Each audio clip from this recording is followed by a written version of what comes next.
I want to talk about TikTok today.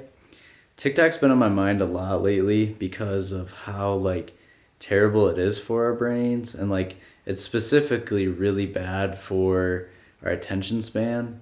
And I just want to talk about TikTok just cuz I use it right now on an average of 45 minutes a day, and I would say when I hop on TikTok, I really don't have a purpose of what I'm hopping on it for. It's just kind of mindless. And I even have it in an app which I'll throw up over here. I have it in this folder next to Instagram under don't touch. And that helps me stay away from it because I'll just read that and be like, all right, I probably shouldn't get on this today. Plus, by having to go through a folder as well, it's a lot easier to stay away from it and to not see it, right? Because it's not as big on your screen. So that's one thing that I do to help out with TikTok.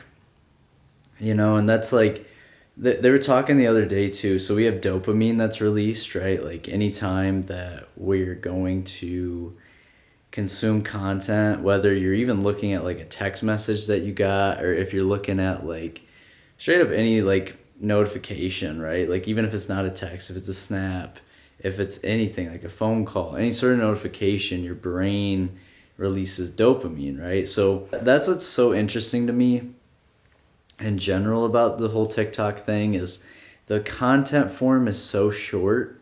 Think about who you were 5, 10 years ago, and sitting down watching a 10-minute YouTube video. I don't know how many people could do that today without pausing or stopping to go on to the next thing, because TikTok is literally 10 to 15 second clips most of the time. And now there's a lot of good 1 minute clips, and a lot of them are informational. But if you think about most of the TikToks, I would say the first TikTok that I see is probably something sports betting related, and then after that, that's when the algorithm kicks in and starts showing me pets and a lot of other things that just keep people hooked online. Videos they find entertaining, funny, whatever it is, right? So that's where I've been lately with TikTok, and it's that whole that short dopamine release, right?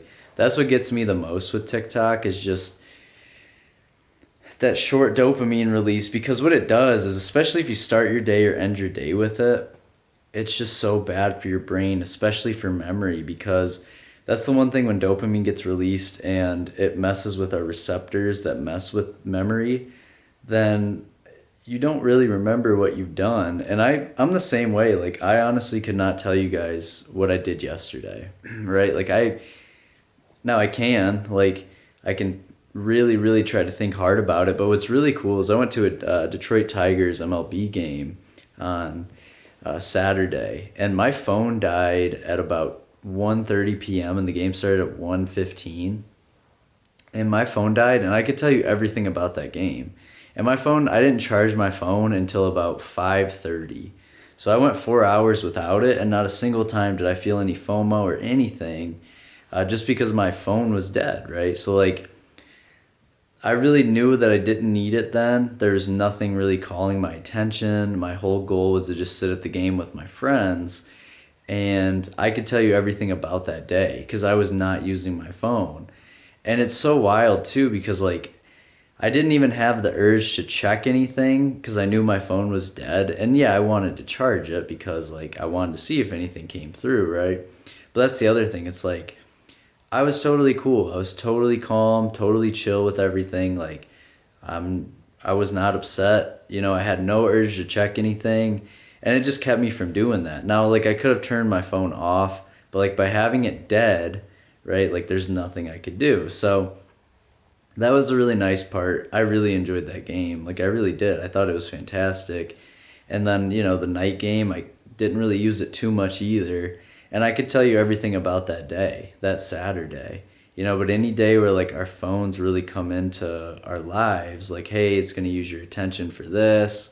We're going to use our attention here. And you have 30 different meetings and 15 different texts that you get from 10 different people, and you're really trying to keep everything in line. It is super hard to stay completely neutral on what you're gonna do, right? Because you have so many things coming through that you're just sitting there man, I gotta do this, and then you get anxious. And I want to touch on this too with TikTok, and I think one of the crazy things is a lot of people go to like social media, I would say, for some sort of like attention, right? And even if you're not posting, like it's you get that kind of friendship, feely, social, you just feel social when you're watching other people do things. It's kind of like when you would watch like Twitch streamers game or like certain YouTubers that you like. Like think about how many views those food challenges used to get, where people would just sit and eat food and like review it, right? Where they would just like, yep, review the new, whatever came out at whatever restaurant.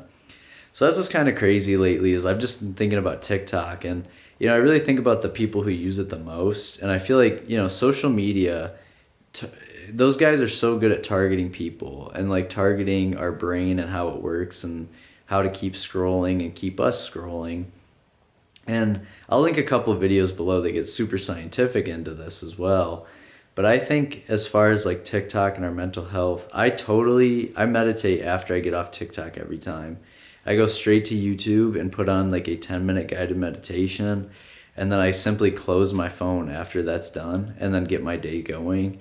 Cuz I know if I like let TikTok videos influence my daily life, which it sounds so dumb, but like think about the last time you saw something on TikTok that like affected your mood.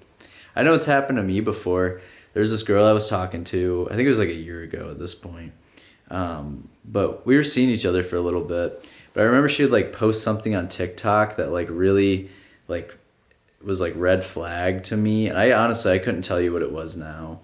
I'd really have to think back to it. But I just remember like I was gonna go to bed that night and I just saw it pop up on my For You page because I just started following her on TikTok. And I was sitting there and I was like, oh, that's kind of a red flag. Like I'm really like just that tick, and whether it was, I don't think I never approached her about it either.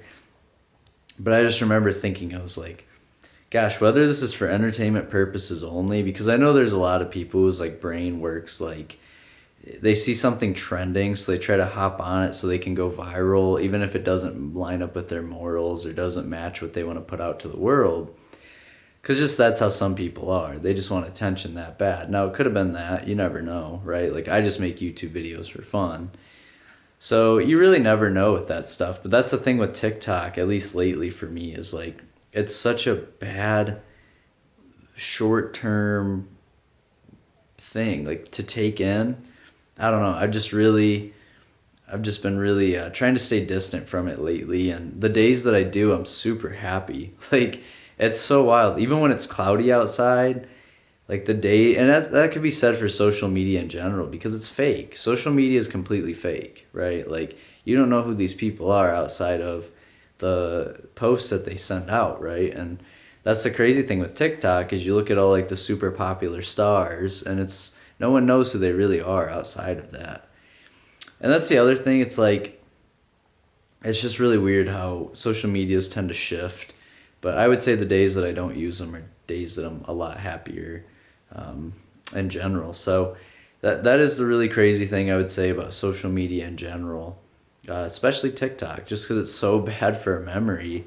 And that's one thing that I try to really pay attention to, and to make sure that I always do some sort of like brain and body work. Like the best type of dopamine is exercising and things like that, right? Like living out your passions, finding something you really enjoy. Like golf. I love golfing. That's been super fun for me lately, right?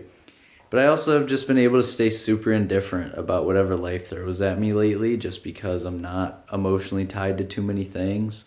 So that's one thing, though. I just wanted to say, social media in general, like just look how it changes your brain. Look how everything, your attention span gets shorter. And there was a study that kids who were given their phone during a test, they give 136 students. So you can take it for what it is, right? This is a smaller sample size. But it's kind of hilarious, though, that out of all 136, the kids that were given a phone versus the kids that weren't given a phone during the test, the kids that had a phone, they couldn't use it, of course, but they would get like notifications. Their attention span would drift so much because our brain can't do too many things at one time without us, of course, losing some sort of focus somewhere, right? They actually had 20% worse scores on those tests. You know, and I'm not sure what their exact like educational level was or anything like that, but that just kind of shows you like our attention spans when you're given these things, right? Like all these notifications, the dopamine hits. It's just really interesting. And then the last thing I wanted to touch on here for the TikTok kind of brain development thing is just phone use in general. Like most people have a phone addiction. I'd probably say I do. Granted, because I have to work from screens, right? Like I have a remote job, so I don't necessarily like I can't not use my phone on a day, right? Like I have to for just work purposes. So that's why on the weekends I try to use it as little as possible because I really want to have that time away from it. Because screens are just really tough on your eyes as well. But they did that study too, where it's like after 24 hours, most people feel FOMO. And then I think it's after 48 hours to 72 hours is when they start to feel those fake vibrations in their pocket. Like they don't even have their phone on them and they feel like they're getting a notification. And I know I've been like that before where my phone's not in my pocket and I'm like, "Oh, someone texted me." And I'm like, "Oh, there's not even a phone in my pocket." And it's like when I hang out with my buddies, like I don't have my phone in my pocket. I have it like face down on a table, and like all of us might have it face down on a table. And like if it buzzes, all three of us look at the table and all reach for our phone. And like it might not even be your phone that buzzed. You just have that kind of like our brain just does that now. It's like a Pavlov response, like a dog, right? Like ring the bell when there's dog food. So that's gonna be everything for me, though. I just wanted to touch on it. I really think dopamine receptors, and you got to really pay attention to what is giving you dopamine and make sure it's healthier than not. I'm not telling people how to live their life either. I just think for your own happiness and well being, you know, like I find happiness in peace. I don't find happiness in excitement as much as peace. Like I'd rather be more peaceful and not have anxiety and not have, you know, whatever it is. And the other thing too is like social media is going to, well, and phone addiction and stuff is going to continue to raise whatever mental health illness you have. So like I know people are anxious and they're on their phone all day and it like makes them more anxious. So it's a really weird thing where it's like you got to really pay attention to what's making you anxious, what to cut out, because I'm personally not any more or less happy about anything that happens to me because I'm very indifferent about a lot of stuff. But I do know that I always feel better when I use my phone less.